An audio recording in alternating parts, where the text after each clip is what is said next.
The war between the United States National Intelligence and the Mexican cartels has been going on for far too long. While there are reports that suggest the possibility of the cartels backing down and quitting their trade of fentanyl into the United States, perhaps afraid of their military, they seem to have other plans. This time, there are reports of 15 cartel drones weaponized against a United States aircraft carrier. Could this be their undoing? Have they signed their death warrant by attempting an attack on America? Join us as we explore the United States' explosive reaction to the cartel's brazen decision to engage an aircraft carrier. While it isn't particularly an ideal of a well-run sovereign state, Mexico has continuously taken on the mantle of being home to the most unforgiving drug barons who not only cook fentanyl and other types of substances on their land, but also have enough arms to power a small militia, pushing them even further than just being drug barons and cartel leaders into local terrorists. Although a sovereign state has autonomy of rulership and is ideally free from foreign intervention, especially from the juggernauts in the West, cartel leaders have come close quite a few times to breaking that reality since they decided to make the United States a market for their illicit substances being cooked at drug labs in Mexico. The United States had first seen the fentanyl problem rise in 2013, and the Center for Disease Control, otherwise called the CDC, called it the third wave of the opioid epidemic. In that year, 15 people died from overdosing on fentanyl. However, it got worse in 2022 when the United States took into account the consistent death from overdose on the super addictive fentanyl fied from the Mexican border into America, and the numbers were overboard. Imagine a country losing over 72,000 people to an addictive substance from the borders of a sovereign state, and the ideals of sovereignty making it hard to respond with force. But what really is fentanyl and what makes it dangerous? Fentanyl is a synthetic opioid that is up to 50 times stronger than heroin and about 100 times stronger than morphine. Like other opioids, fentanyl use can lead to dependency and addiction. While there are other countries that produce this illicit substance, most illicit fentanyl is made in labs outside the country and smuggled across the United States-Mexico border. While the United States had consistently tried and failed at stopping these cartels dead in their tracks, owing to the red tape and bureaucratic process that comes with having a military presence in another sovereign state, unless it is called Interpol. Fast forward to 2023, one of the United States' top senators, Lindsey Graham, wasn't having any more of it. He believed that the United States had been treating the cartel problem with a bit of levity, hence leaving them to fester like an open wound. So he suggested the introduction of a bill called the Ending the Notorious, Aggressive, and Remorseless Criminal Organizations and Syndicates or NAROS Act, which designates the top cartels in Mexico as foreign terrorist organizations. This way, the United States could finally give legitimacy to law enforcement agencies and prosecutors, empowering them with the authority to freeze the assets of these organizations, deny members of the cartels entry into the United States, and even seek out tougher punishments against those who provide any kind of material support to the terrorist organization. However, despite the continuous criticism from the United States, the Mexican government stands on its sovereignty and claims that the cartels are not in control of their country as the United States has led everyone to believe. Despite what the president of Mexico says, drug cartels are in control of large parts of Mexico, said Graham. He confirms that they are making billions of dollars sending fentanyl and illicit substances into the United States where it is killing citizens by the thousands. Designating these cartels as foreign terrorist organizations will be a game share. More importantly, Senator Graham believed that they weren't working alone, and he explicitly mentioned the Chinese as their ally who supplied them with the necessary ingredients to cook up the poison that had infested the United States. And his bill was also coming for them. However, his bill was rejected. While the cartels have been known to simply cook these illicit substances and find ways to peddle them across the United States-Mexico border, there was something else about them that had suddenly started to stand out like a sore thumb. Suddenly, they had improved from simple substance peddling and expanded their crime portfolio into other types of crimes, including smuggling operations, which were mostly human and human parts, and other contraband movements like guns, military-grade explosives, and so much more. This sudden increase in the cartel's crime syndicate led them to recruit enough ex-military and all types of professionals, enough to help wage and win small wars while armed to the teeth. For some context, News of suspected cartel criminals who belong to one of Mexico's most notorious cartels, the Cartel de Jalisco Nova Generation, often called CGNG, was seen attacking the police in the western state of Michoacán in Mexico. The Mexican police force had never had to face the cartels with a drone before and did not even know that the cartels now had drones rigged with bombs. Further reports explored the cartel's newfound confidence since they now had access to RPGs, nuclear weapons, and weaponized drones. Hence, they tried to assassinate Mexico City's police chief, Omar Garcia Herrick. While the cartels fought an open rebellion against the Mexican national security system, they had been craftier when dealing with the titans of the West.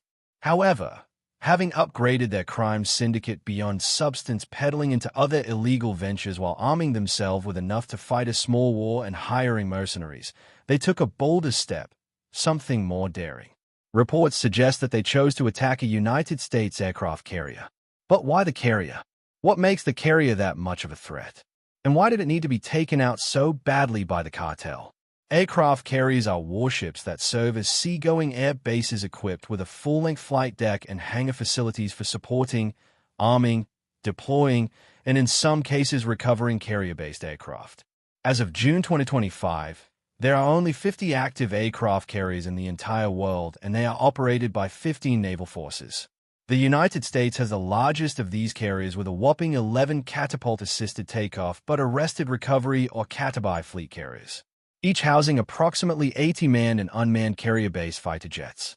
It is described as the perfect technology especially for the purpose it serves, ferrying a whole air base on its back to strategic points good enough to hatch a plan and be ready to move out at any time.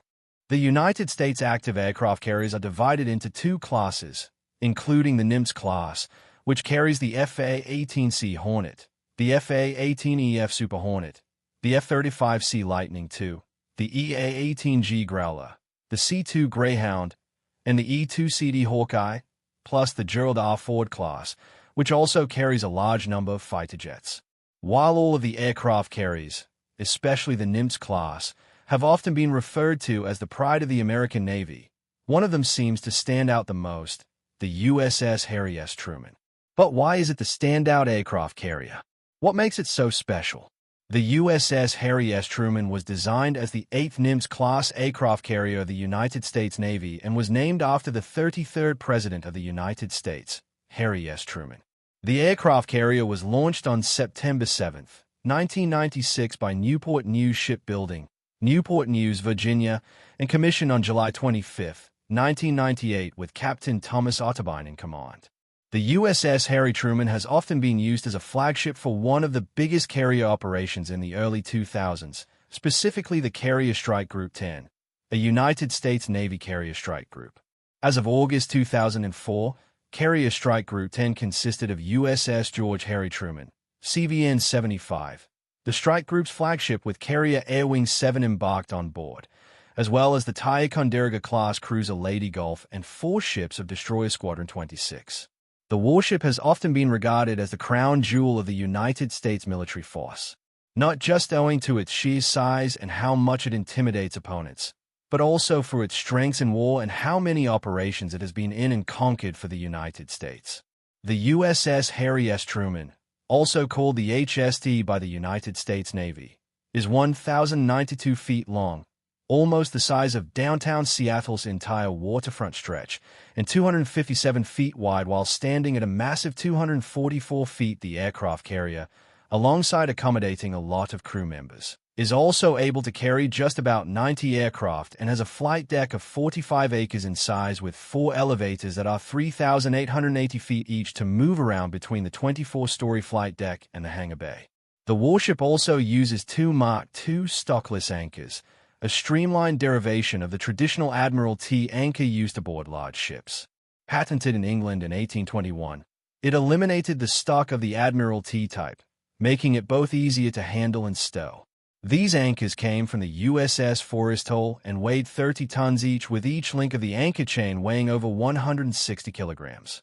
On top of that, she is a well-protected sea monster equipped with 3 20mm Phalanx CIWS mounts and 2 Sea Sparrow Surfaceto air missile launchers. However, One of its greatest capacities is its propulsion system using two Westinghouse A4W nuclear reactors. It's almost like having a tiny sun inside it. Ergo, it is nearly no surprise that the warship could travel at an incredible speed for over 3 million miles before it ever needed a refuel. More importantly, the warship has 4 giant propellers under the body of water that help push it forward. Each of these propellers weighs 66,000 pounds, nearly the size of 6 full-grown Asian elephants. These 5-bladed propellers are built to drive the warship at speeds over 30 knots. The warship has been a source of constant pain and a nightmare to the United States opposition, especially terrorists in Yemen, the Houthis, Israel, and even ISIS in Somalia. However, its latest contribution to America's war against the insurgents in Somalia came at a cost and claimed some lives. The carrier pulled into Naval Station Norfolk on Sunday, June 1st, with family and other sailors waiting to meet them. Videos and photos shared by the Navy and local media showed crew members embracing loved ones. A large combat action ribbon banner was set up on the ship's superstructure. It was a welcome homecoming for a carrier group that went on an extended 251-day-long deployment. The USS Truman has been deployed on several missions, particularly to fight insurgents and actually take the fight to them. For some context, when the Truman Carrier Strike Group arrived in the Middle East in December 2024, the United States Navy was more than a year into an ongoing fight with Houthi forces. The Truman was the latest in several aircraft carriers to be sent to waters around the Middle East since October 22, both as a wider deterrent and to deal with the threats from Yemen to shipping vessels. During its deployment, the crew of the USS Harry S. Truman and the aviators of Carrier Air Wing 1 launched 11,000 sorties, flew 25,000 flight hours, and executed 22 underway replenishments, as confirmed by Admiral Daryl Cottle, commander of United States Fleet Forces Command. Although the deployment was successful, it was also marred by some serious mishaps, including the loss of 3 of the warship's fighter jets. She lost the FA-18 fighter jets while also suffering a collision with a merchant ship that forced her into a change of command. Despite that, the Carrier Strike Force still remained at the forefront of the Navy's actions in the Middle East, giving them hell like the crest on the battle flag says. Despite the USS Truman's intense battle at the Red Sea, it came back still standing and raring to go again when needed. Such is the force of the sea beast at its very best. As expected, news of their fighting and conquering Yemeni insurgents, ISIS, and the Houthis, which are all well-armed terrorist groups, traveled far and wide. But the Mexican cartels have had it in for the United States for a long time, and they believe that they could succeed where real terrorist organizations like ISIS and the Houthis failed, sinking the USS Truman. So, they plotted an attack with drones. Drones were never really a part of the Mexican cartel inventory. They had bombs, local Molotov cocktails, military-grade C4, assault rifles, including AK-47s, semi-automatic guns like the UI, and even rifles. However, aerial power had never been a real focal point of their strength. However, they have recently found their way into real aerial threats, leveraging the use of drones for many reasons, such as smuggling items like narcotics, weapons, and money across the United States-Mexico border. Unmanned aircraft systems, otherwise called UAS, have been used extensively by cartels to perform intelligence, surveillance, and reconnaissance missions, otherwise called ISR, a privilege that was once limited to the military.